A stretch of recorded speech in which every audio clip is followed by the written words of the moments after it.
অভাবে পড়ে চাকরি না পেয়ে কোনো কিছু করতে না পেরেই তো আমরা এই রাস্তায় আসছি।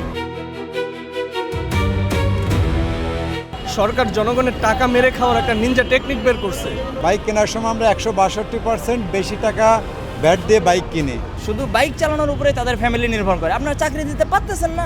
দর্শক, ক্যাম্পাস টাইমসের নিয়মিত আয়োজন ক্যাম্পাস টাইমস জনতার কথায় আপনাদের স্বাগত।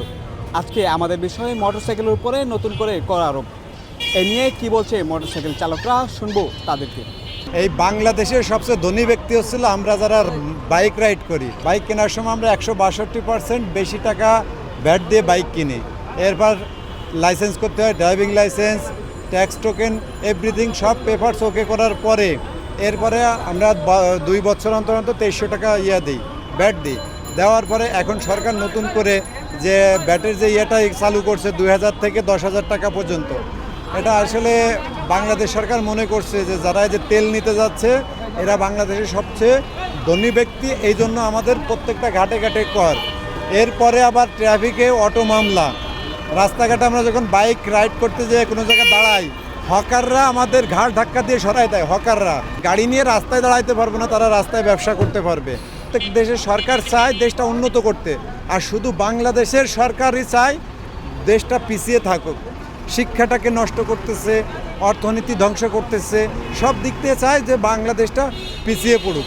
নালে যার মাথায় মস্তিষ্ক সুস্থ আছে সে সরকারি রাস্তা কোনোদিন ইজারা দিতে পারে না। সরকারি রাস্তা ইজারা দিয়ে হকারের কাছে ইজারা দেয়। এর মাথায় মস্তিষ্ক একদম পচে গোবর হয়ে গেছে। ওখানে যদি আপনি লাউয়ের বিচি লাগান এর মাথায়, দেখবেন 3 দিনে আপনার ফসল ভালো পাবেন, 3 দিনই ফল পাবেন। এর মাথা পয়সে দেশ চালানোর মতো কোনো অ্যাবিলিটি নাই। কেন রে ভাই আপনি দেশ চালাতে আসছেন? আপনার তো কোনো অ্যাবিলিটি নাই।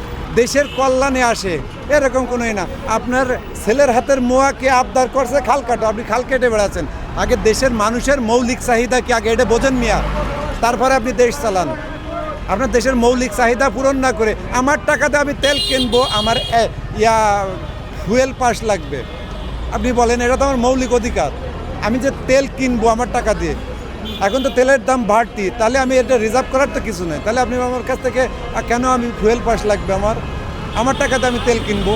দেশ চালাইতেছে, দেশ যতগুলো পদক্ষেপ নিছে কোনো মায়ের ভূত কইতে পারবে না এটা দেশের মঙ্গলের জন্য নিছে। যেখানে যখন হাজার হাজার বাইক তেলের জন্য লাইনে দাঁড়িয়ে আছে, তখন আমাদের স্বরাষ্ট্রমন্ত্রী বলে বাংলাদেশে কোনো সমস্যা আমি দেখতে পাই না, সব কিছু তো চলতেছে। তাহলে এই লোকরা আপনি সমস্যা দেখাবেন কিভাবে? এই লোকের চোখে তো ছানি পড়ছে, এই লোক তো অন্ধ।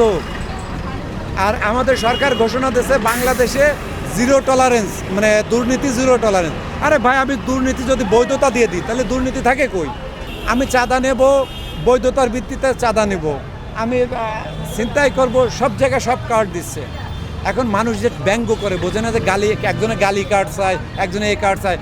কয়েকদিন পরে আমাদের গলায় ওই যে বাজার করা ব্যাগ আছে না, ওই ব্যাগ নিয়ে ঝুলতে হবে কার্ড বইতে বইতে।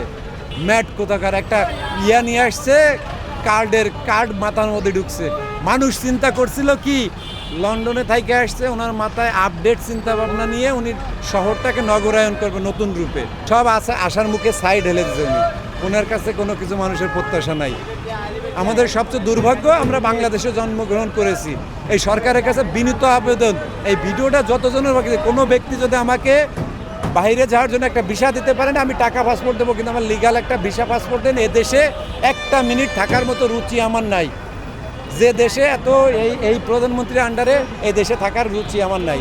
একটা মুরগিকে যদি 3 বার জব করার পরেও আবারও যদি জব করার চেষ্টা করে, তাহলে সেখানে তার কিছু বলার নাই। আমাদের অবস্থা এমন হয়েছে যে আমাদেরকে কাটা মুরগির মতো মানে বারবার জব করবে, আমরা কিছুই বলতে পারবো না। এই জায়গায় হকার বসায় রাখছে টাকা দিয়ে, তাদেরকে মানে এত পরিমাণ সাপোর্ট দিচ্ছে যাতে কেউ মানে সাধারণ জনগণ কোনো কথা বললেও মানে সরকারের কোনো কর্ণপাত হচ্ছে না। আর আমরা আমাদের উপর মানে কি পরিমাণ অন্যায় হচ্ছে সেটা আসলে কাউকে বলে বোঝানো সম্ভব না।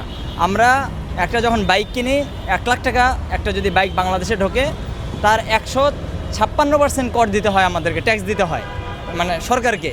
156% যদি কর দেয়, তাহলে 1 লাখ টাকার বাইক যারা হচ্ছে গিয়ে 2,56,000 টাকা। সেখানে আমাদের কাগজ করতে লাগে সর্বনিম্ন 25,000 টাকা। সেই 25,000 টাকা দিয়ে আবার মানে 1,56,000 + 25, তারপরে আবার আমাদের ড্রাইভিং লাইসেন্স করতে সরকারকে আলাদা ট্যাক্স দিতে হয়।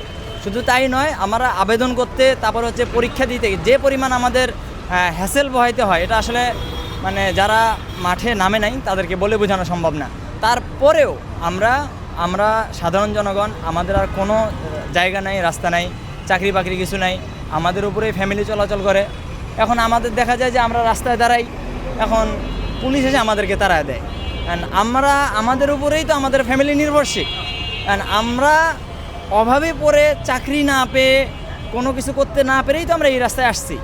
আসার পরেও মানে আমরা এতগুলো কর দেওয়ার পরেও, বৈধ গাড়ি নিয়ে, বৈধ ড্রাইভিং লাইসেন্স নিয়ে সব কিছু চলাফেরা করার পরেও আমাদেরকে যাত্রী নিতে দিবে না, কোনো কাজ করতে দিবে না। শুধু তাই নয়, এখন নতুন করে আবার আরোপ করতে যাচ্ছে আমাদেরকে নতুন কর। ভাই কেন নতুন কর দেবো? আমি কি অবৈধ মানুষ? আমি বাংলাদেশের মানুষ না, নাকি হচ্ছে আমি কোনো চুরি করে নিয়ে আসছি আমার গাড়ি, নাকি কী করছে? আমার উপর কেন কর দিবে সে? যদি আমাদেরকে কর দিতেই চায়, তাহলে আমার কথা হচ্ছে আমাদের ট্যাক্স টোকেনটা মাফ করে দেন ভাই। আমি বছরে 10,000 করে দিব, কোনো সমস্যা নেই, আমার ট্যাক্স টোকেন আপনি মাফ করে দেন। আমরা প্রতি বছরে আমরা 2300 টাকা করে আমরা আপডেট করতেছি, 3400 টাকা করে আপডেট করতেছি।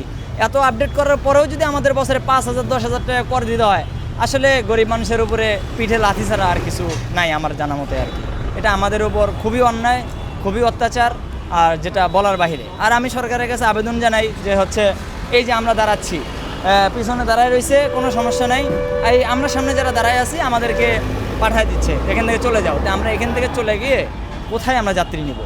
আর আমাদের যাত্রী না পাইলে আমরা সারাদিন কীভাবে কী করব? বাড়িতে কী দেবো? আমরা কী খাবো? আমরা কিছুই করতে পারবো না। দেখা যায় যে আমাদের বাইকাররা প্রায় কয়েক লাখ বাইকার শুধু বাইক চালানোর উপরে তাদের ফ্যামিলি নির্ভর করে। আপনারা চাকরি দিতে পারতেছেন না, কোনো সমস্যা নাই, আমাদেরকে অন্তত বাইক চালায় আমাদের সমস্যাটিকে মানে আমাদের ফ্যামিলিকে চালাইতে দেন না, আপনারা সেটাও করতেছেন না। আমাদের উপরে শুধু অন্যায়, অবিচার, অত্যাচার করতেই আছেন। ক্ষমতায় এসে বিভিন্নমুখী চাঁদাবাজি ঠেকাতে না পেরে দেখা যাচ্ছে সরকার জনগণের টাকা মেরে খাওয়ার একটা নিনজা টেকনিক বের করছে। এখন হচ্ছে সরকার প্রশাসনিকভাবে আমাদের কাছ থেকে দেখা যায় নতুন করে কর নিতে চাচ্ছে। তো এটা তো আমরা দেওয়ার জন্য প্রস্তুত না। এখন প্রশাসন আমাদেরকে চাপ দিয়ে হচ্ছে আমাদের কাছ থেকে এটা আদায় করবে।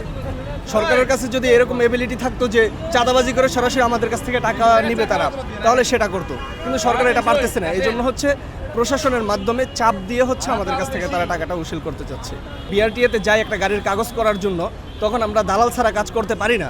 দেখা যায় আমরা একটা তথ্যের জন্য গেলে তারা আমাদেরকে হচ্ছে বিভিন্ন দালালের মাধ্যমে তথ্য নিতে হয়, সরাসরি তাদের কাছ থেকে আমরা তথ্যটা পাই না, তারা আমাদের সাথে কথাই বলতে চায় না।